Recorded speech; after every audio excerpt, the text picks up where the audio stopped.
আরে ও নিতাই, আমাদের কি কাজ বাজ করতে দেবে না নাকি রে? তাই তো মনে হচ্ছে, একেবারে প্রলয় আসবে মনে হচ্ছে রে। এরকম সময়ে এমন আকাশ কালো করে তো মেঘ আসে না কোনো বছর। এবছর মনে হচ্ছে সব ভাসিয়ে দেবে বাবারে।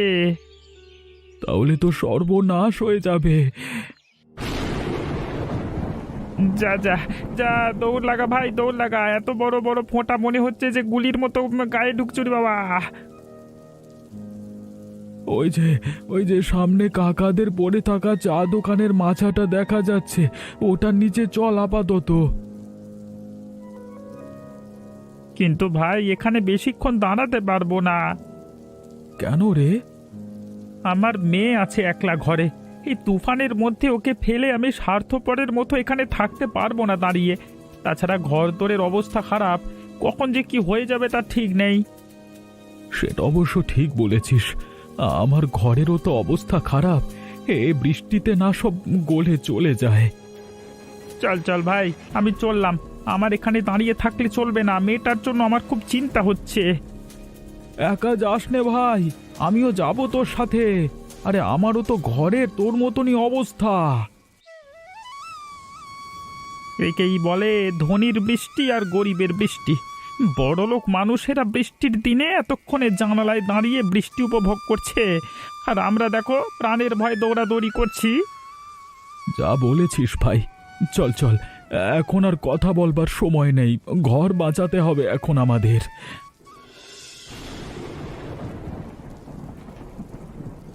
বাবা, বাবা, তুমি এখানে এসে বসে আছো আর নিচে কি হচ্ছে গিয়ে দেখো। আহা, তুই এরকম দৌড়াদৌড়ি করছিস কেন? আর এক কাপ চা নিয়ে আয়, আর আমার পাশে বসে বসে দেখ বৃষ্টির কেমন সৌন্দর্য। বাড়িতে এত সুন্দর ছাদ আর বারান্দা বানিয়েছি কি জন্য? দেখবার জন্যই তো নাকি? বাবা, নিচে অতগুলো অসহায় মানুষ এই হঠাৎ বৃষ্টিতে অসহায়ের মতো দৌড়াদৌড়ি করছে, আর তুমি এখানে বসে মজা করছো, বৃষ্টি দেখার কথা বলছো। তুমি না এই গ্রামের মোড়ল, গ্রামের মানুষের প্রতি তোমার কোনো দায়িত্ব নেই? আহ, তুই এত চিন্তা করছিস কেন? ওরা গরিব ভিখিরির জাত, ওদের সব কিছুতে অভ্যেস আছে। ওদের এরকম রাজপ্রাসাদে রাখলে ওদের সহ্য হবে না। ওই জন্যই বলে কুকুরের পেটে ঘি ভাত সহ্য হয় না। তুই এসব নিয়ে এত ভাবিস না। কিন্তু বাবা, আমরা তো কিছু করতে পারি ওদের জন্য। সমাজে আমরা আছি, ওরাও আছে, আমাদের একটা দায়িত্ববোধ নেই? সব দায়িত্ববোধ কি তুই একা ঘাড়ে নিয়ে বসে আছিস? তুমি যদি তোমার দায়িত্ব পালন না করো তাহলে তো আমাকে ভাবতেই হবে বাবা।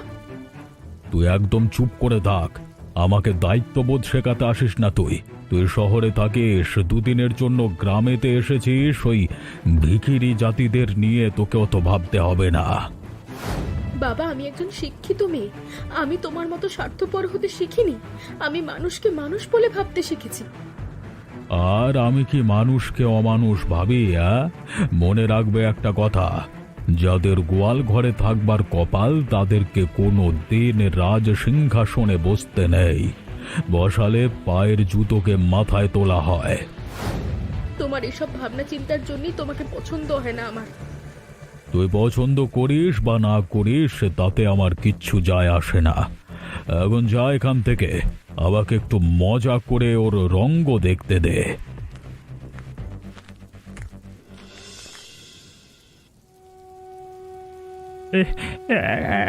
এখন কেমন লাগছে মা তোর? হ্যাঁ হ্যাঁ, কেমন লাগছে? ও মা পুঁটি, ও খুব ঠান্ডা লাগছে বাবা, দেখো না ঘরের চারদিকে জল পড়ছে, আমার খুব শীত করছে বাবা। আহারে মা, তোর কত কষ্ট হচ্ছে বলতো।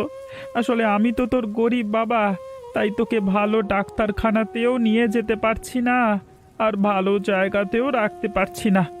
বৃষ্টির মধ্যে তোর এমন হঠাৎ করে জ্বর এলো, কি করি এখন সেটাই তো বুঝতে পারছি না। বাবা, তুমি আমার জন্য অনেক কিছু করো, আর চিন্তা করো না, তুমি দেখো আমি ঠিক হয়ে যাব। ঠিক তো, তোকে হতেই হবে রে মা। আজকের রাতটা অন্তত কাটুক, কালকে সকালে দেখছি কি ব্যবস্থা করা যায়, বৃষ্টি একটু থামলে।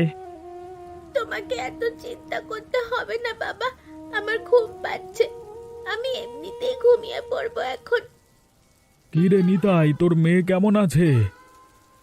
দেখ না ভাই, মেয়েটার প্রচণ্ড জ্বর, খুব কষ্ট পাচ্ছি, কিন্তু কি করব কিছুই বুঝতে পারছি না। আমাদের ডাক্তারবাবুকে কিছু বলিসনি? ডাক্তারবাবুকে কি করে বলবো বলতো? ডাক্তারের কাছে যেতে গেলে তো নদী পার হতে হবে। এখনই বৃষ্টির মধ্যে প্রায় বন্যা আসবার মতো জোগাড় হয়েছে, নদী ফুলে ফেঁপে উঠেছে। এখন নদীর ধারে যাওয়া মানে সাক্ষাৎ মৃত্যুকে ডেকে আনা। এই অবস্থায় কাঁপতে কাঁপতে মেয়েটা ঘুমিয়ে পড়ল। ঘর ভেঙে চারিদিক থেকে জল পড়ছে। সকাল হওয়ার আগে তো কিছু করতে পারবো বলে মনে হচ্ছে না। মেয়েটাকে যে কি করে বাঁচাবো তাই ভাবছি। কিছু চিন্তা করিস না ভাই, যে করি হোক ওকে বাঁচাতেই হবে। আমি বাইরে আমার ভ্যানটা নিয়ে এসেছি, তুই ওকে একটা প্লাস্টিকে মুড়ে ভ্যানে তোল, তারপর দুজনে মিলে কিছু একটা করা যাবে। উফ, গ্রামের অবস্থা তো ভয়ানক। আমরা বাড়ির ভেতর থেকে কিচ্ছু বুঝতে পারছি না। এদিকে গ্রামের চারিদিকে এরকম ভাবে জল জমেছে, মানুষজন এখানে কিভাবে থাকবে এই কষ্টে? বাবাকেও বলে কিছু হয় না, কিন্তু আমাদের তো একটা দায়িত্ববোধ থাকে। আহারে, বড় কষ্ট লাগছে দেখে। আরে, ওরা কারা? গ্রামের লোক মনে হচ্ছে। কারোর কিছু হলো নাকি এই বৃষ্টিতে? গিয়ে দেখি তো। আরে নিতাই কাকা, গোপাল কাকা, তোমরা এই বৃষ্টির মধ্যে ভ্যান নিয়ে কোথায় যাচ্ছ এরকম তাড়াহুড়ো করে? আর ভ্যানের মধ্যে এটা কে? কারোর কিছু হয়েছে নাকি? আরে আরে, তুমি তো আমাদের মোড়ল বাবুর মেয়ে। হ্যাঁ, তুমি তো মেঘলা, আমরা বড় বিপদে পড়েছি গো। আমার কচি মেয়েটা পুঁটি খুব অসুস্থ। ওকে যদি আজকে ডাক্তারখানায় নিয়ে না যেতে পারি না, তাহলে হয়তো বাঁচাতে পারবো না। ওরে বাবা, এ তো দেখছি ভীষণ জ্বর। এইভাবে ভিজে ভিজে নিয়ে যাচ্ছ কেন? ছাতা নাও একটা। আমরা আর ছাতা কোথায় পাবো বলো? আমার একটা ফুটো ছাতা ছিল, কিন্তু সেই একটা ছাতায় কি আমাদের সবার হবে? আমার এই যে বড় ছাতাটা আছে, এটার মধ্যে ভ্যানটা পুরো ঢেকে যাবে, তোমাদের সবার হয়ে যাবে। আরে না না, ঠিক আছে দিদিমণি, ঠিক আছে, আমাদের জন্য এত করতে হবে না। তোমার বাবা জানলে রাগ করবে। তুমি নিজে ভিজে আমাদের সেবা করবে, এটা কি কখনো মেনে নেওয়া যায়? আর তাছাড়া আমরা তো তোমাদের সেবা করবার জন্য আছি, এমন করলে সত্যি তোমার বাবা খুব রাগ করবেন। অত কথা ভাবতে হবে না তোমাদের। আমি আর আমার বাবা দুজন আলাদা মানুষ। আমি শহরে গিয়ে পড়াশোনা করে শিক্ষা পেয়েছি মানুষের পাশে থাকার। আমি এখন তোমাদের সঙ্গে ডাক্তারখানা পর্যন্ত যাব। কিন্তু এত রাতে কি ঠিক হচ্ছে এটা? অত ঠিক ভুল ভাবার সময় নেই। তোমরা হয়তো গেলে ডাক্তারি ঝড় বৃষ্টির মধ্যে পাত্তা নাও দিতে পারে, কিন্তু আমি গেলে আমার কথা ফেলতে পারবে না। এখন যে করেই হোক ওকে বাঁচাতে হবে। কত ভাবনা চিন্তা করার সময় নেই, চলো তাড়াতাড়ি।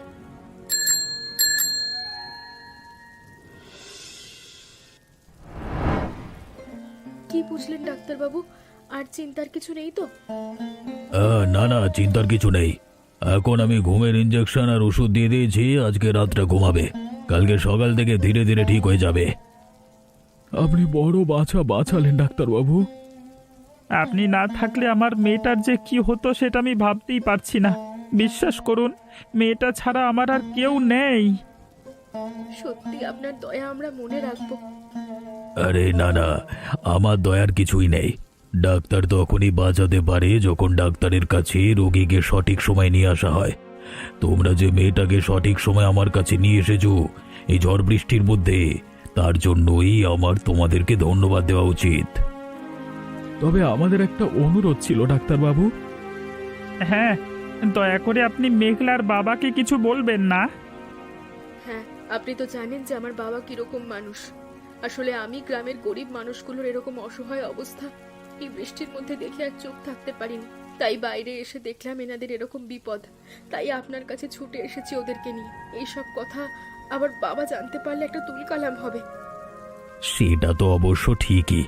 মেঘলা তোমার বাবা জানতে পারলে আমার ওপরেই রেগে যাবে হয়তো। তিনি আবার এসব পছন্দ করেন না। আসলে ডাক্তারবাবু, আমি এখনো কোনো রকম ঝামেলা চাইছি না। এখন পুঁটির সুস্থ হওয়াটা খুব জরুরি। ও সুস্থ হয়ে উঠলে আর আমাদের কোনো ভাবনাই থাকবে না। তখন যে ইচ্ছা ঝামেলা করতে আসুক আমরা দেখে নেব। সেটাই এখন আসল কথা। ঠিক আছে, আমি যেভাবে যেভাবে তোমাদের বলবো সেইভাবেই তোমরা পালন করো, দেখবে তোমাদের মেয়ে ঠিক হয়ে যাবে। আমরা এখন এখানে আছি। মেঘলা, তুমি বাড়ি ফিরে যাও। হ্যাঁ, রাতে যদি তুমি বাড়িতে না যাও তাহলে কিন্তু একটা বড় ঝামেলা তৈরি হতে পারে, আর আমাদের ওপরই তার বেশি ঝড়টা আসবে। তাই তুমি ফিরে যাও। এদিকে তো তুমি সবটাই সামলে দিয়েছো, বাকিটা আমরা আর ডাক্তারবাবু মিলে সামলে নিতে পারবো। ঠিক আছে, আমি যাচ্ছি, তবে আবার কাল সকালে আসবো।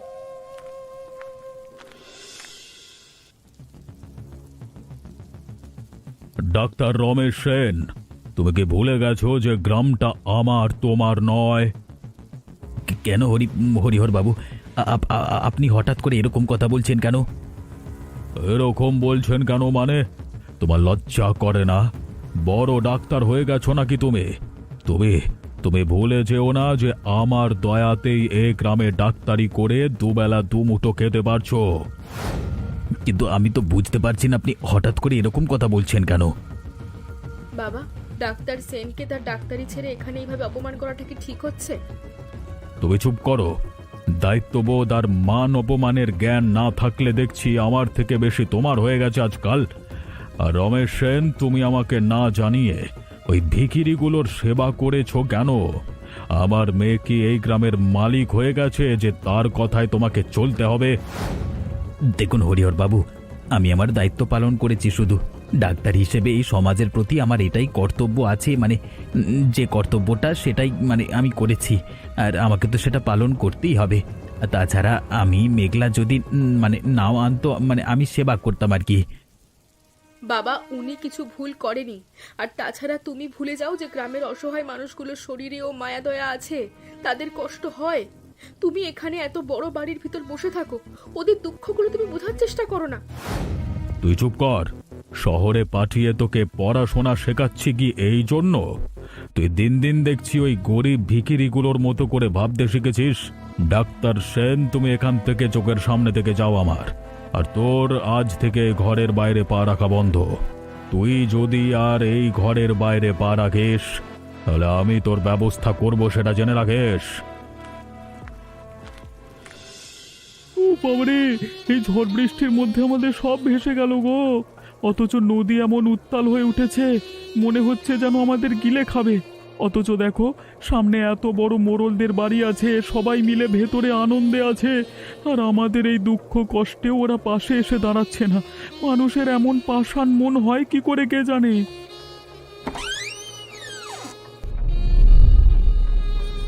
তোমরা সবাই ওখানে বৃষ্টির মধ্যে কষ্ট পাচ্ছ কেন? ভিতরে এসো সবাই। আরে, এটা মোড়ল বাবুর মেয়ে না? আমাদের ডাকছে নাকি? হ্যাঁ, মেঘলা দিদিমণি, ওটা খুব ভালো। কি হলো? তোমরা ওখানে কি করছো? আমরা বড় অসহায় দিদিমণি। আসলে সবাই যেতে ভয় পাচ্ছে, কারণ তোমার বাবা রাগ করবে তাই। বাবা রাগ করলে করুক, বাবা রাগ করবে বলে তোমাদের জীবনটাকে তো আমি এইভাবে বিপন্ন হতে দেখতে পারি না। চোখের সামনে দেখবো আর তোমরা বন্যার জলে ভেসে মরে যাবে? আমি কখনো সেটা হতে দিতে পারবো না। তাহলে আমরা কি করব দিদিমণি? চলো চলো, দিদিমণি যখন ডাকছে তখন আমাদের ভেতরে যাওয়া উচিত। তোমরা কোনো চিন্তা করো না, ভিতরে এসো। এই বাড়িটা আমারও, এই বাড়িতে আমার অধিকার আছে। তোমরা আমার অধিকারের জায়গায় থাকবে। চলো চলো সবাই, জয় মেঘনা দিদিমণির জয়। দিদিমণি, তুমি না থাকলে আমরা আজকে সবাই একসাথে ভেসে যেতাম জলে। ওপরওয়ালা যেন তোমার ভালো করেন, তুমি যেন এইভাবেই সারা জীবন অসহায় মানুষের পাশে দাঁড়াতে পারো। হ্যাঁ।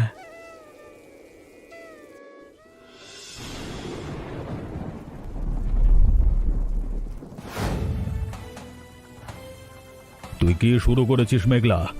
বাড়িটা কি তুই ধর্মশালা বানিয়ে ছাড়বি? গ্রামের লোকেদেরকে গরু ছাগলের মতো এ বাড়িতে এনে তুলেছিস কেন? বাবা, তুমি বোধহয় ভুলে যাচ্ছ যে এই বাড়িটা কিন্তু আমারও। আর তুমি যাদের গরু ছাগল বলছো, ভালো করে তাকিয়ে দেখো, ওরা মানুষ। আর ওরা এতক্ষণ ধরে বাইরে অন্ধকারে কষ্ট পাচ্ছিল। ওই ঝড় বৃষ্টির মধ্যে তুমি নিজে গিয়ে থাকতে পারবে বাইরে? আমার বাইরে থাকবার কোনো প্রশ্নই নেই। যদি তোর অত দরদ হয় তাহলে তুই ওদের সাথে বাইরে বেরিয়ে যা। বাবা, তুমি কি বললে? ওরা মরে যাক? না আমি বেরোবো এই বাড়ি থেকে, আর না ওরা বেরোবে যতক্ষণে ঝড় বৃষ্টি থামছে। এত বড় বাড়ি শুধুমাত্র তোমার ভোগ করার জন্য নয়, গ্রামের মানুষের করের টাকায় তুমি এটা বানিয়েছো, তাই সবার এখানে অধিকার আছে। তুমি কি চাও ওরা মরে যাক? ওরা মরলেও আমার কিছু যায় আসে না। এরকম অনেক লোক রোজ মরে, তাদের খোঁজ কেউ রাখে না, সেটা মনে রাখিস তুই। আমার মনে রাখার প্রশ্ন নয় বাবা, প্রশ্নটা হচ্ছে আজ আমি ওদেরকে নিয়ে এখানেই থাকবো। এটাই কি তোর সিদ্ধান্ত? হ্যাঁ বাবা, এটাই আমার সিদ্ধান্ত। আমার সিদ্ধান্ত নেওয়ার মতো যথেষ্ট বয়স হয়েছে, এখন তুমি তোমার সিদ্ধান্ত নিতে পারো। ঠিক আছে, তোর কাছে যখন তোর বাবার থেকে বেশি ওই ভিখিরি চামচাগুলো গুরুত্বপূর্ণ, তখন তোরা থাক, এখানে আমি গেলাম। আমি নিজের ব্যবস্থা নিজেই করে নিতে পারবো। ডাক্তারবাবু, ডাক্তারবাবু, দরজা খুলুন। ডাক্তারবাবু, আমি গ্রামের মোড়ল। ডাক্তারবাবু। আরে মোড়লবাবু, আপনি এ অসময় এমন ঝড় বৃষ্টির মধ্যে এখানে এসেছেন, ব্যাপার কি? আসুন আসুন, ভেতরে আসুন তাড়াতাড়ি। আমার কিছু ভালো লাগছে না ডাক্তারবাবু, আমি আমার ঘর বাড়ি ছেড়ে চলে এসেছি। কি বলছেন কি আপনি? আপনার কি মাথা খারাপ হয়ে গেছে নাকি? আমার মাথা খারাপ হয়নি। যে মেয়েকে আমি এত কষ্ট করে পড়াশোনা শেখালাম, সে মেয়ের মাথা খারাপ হয়েছে। আমার অত সুন্দর বাড়িটাকে ভিখিরিদের খোঁয়ার বানিয়ে ছেড়েছে। গ্রামের সব মানুষকে আমার বাড়িতে তুলেছে, তারা নাকি ঝড় বৃষ্টির মধ্যে বিপদে আছে এই অজুহাত দিয়ে। বাড়িটা গরু ছাগলের গোয়াল ঘর হয়ে গেছে। ও বাড়িতে থাকা আমার পক্ষে আর সম্ভব নয়, সেজন্য আমি এখানে চলে এসেছি। আচ্ছা, আপনি শান্ত হয়ে বসুন, আমি চা নিয়ে আসছি আপনার জন্য।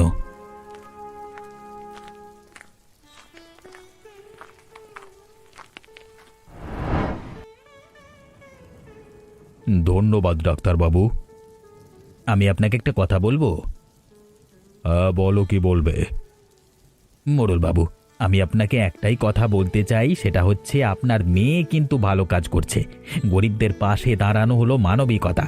আপনি আপনার মেয়ের ভালো গুণটাকে এভাবে খারাপভাবে নিচ্ছেন কেন? শেষ পর্যন্ত তুমিও ডাক্তার ওর পাশে দাঁড়াচ্ছ? আরে আপনি বসুন বসুন, আমি আপনাকে এভাবে আঘাত করতে চাইনি। তুমিও যখন ওদের কথা বলছো, তখন আমার তোমার বাড়িতেও থাকতে ইচ্ছে করছে না। তোমরা সবাই এক দলে, আমি আমার মতো করে থাকবো।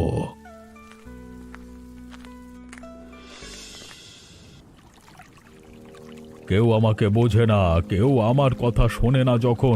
তখন আমি এই নদী সাঁতরেই শহরে চলে যাব। কারোর কথা শুনবো না আমি। ওরে বাবারে, নদীর কি বেগ রে ভাই! ডুবে যাচ্ছি, বাঁচাও বাঁচাও! আরে ওটা কে ডুবে যাচ্ছে? আমাদের মোড়ল বাবু মনে হচ্ছে। কিন্তু এখানে এত রাতে কি করছে? উঠে আসুন বাবু, উঠে আসুন, আমার হাত ধরুন। তুমি তো ওই ভিখিরির বাচ্চা। না, আমাকে মরতে দাও, আমি তোমার হাত ধরবো না। আরে আরে এই লোকটা দেখছি মরতে মরতেও নিজের অহংকার ছাড়বে না। আরে বাবা, বাঁচবার ইচ্ছা আছে নাকি আপনার? উঠে আসুন বলছি।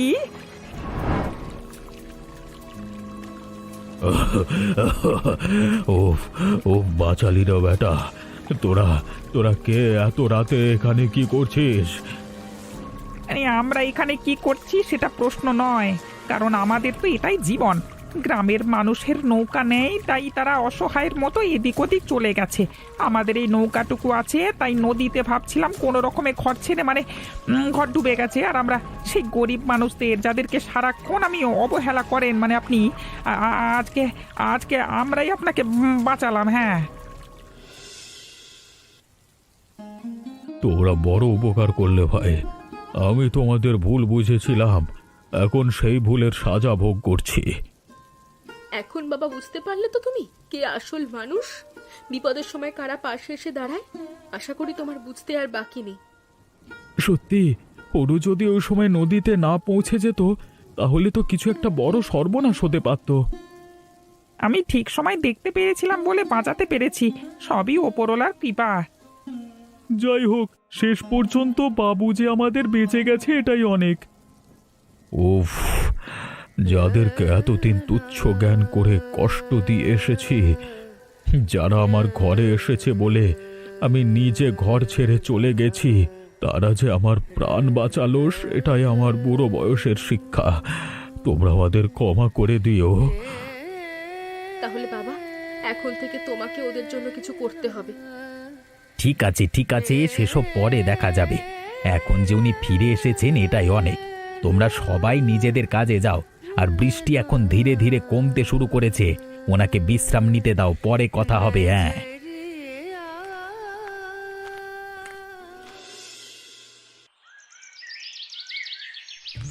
গ্রামে তো এবারে ভয়ানক ক্ষতি হয়ে গেছে, আমারও শিক্ষা হয়েছে।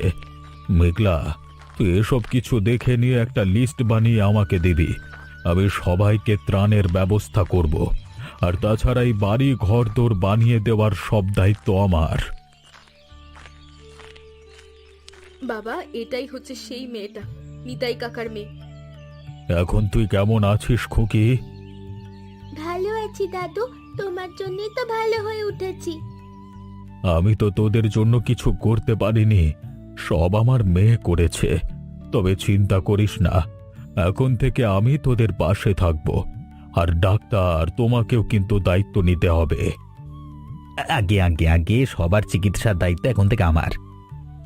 এখন থেকে আমাদের তো তাহলে আর কোনো কষ্টই থাকবে না। না, বাবু যখন একবার মুখ তুলে চেয়েছেন তখন আমাদের সবার দুঃখ কষ্ট দূর হয়ে যাবে।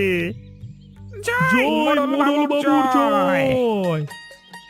আচ্ছা তোমরা বলো তো, আমাকে কিসে চাপিয়ে ডাক্তারখানায় নিয়ে যাওয়া হয়েছিল? উত্তরটা কিন্তু কমেন্ট করে তোমরা জানিও। আর আমার মতো মানুষদের ভেদাভেদ করো না তোমরা, তাহলে আমার মতোই কষ্টে পড়বে। আর আমাদের চ্যানেলটিকে অবশ্যই তোমরা সাবস্ক্রাইব করো এবং কমেন্ট করে জানিও গল্পটা কেমন লাগলো।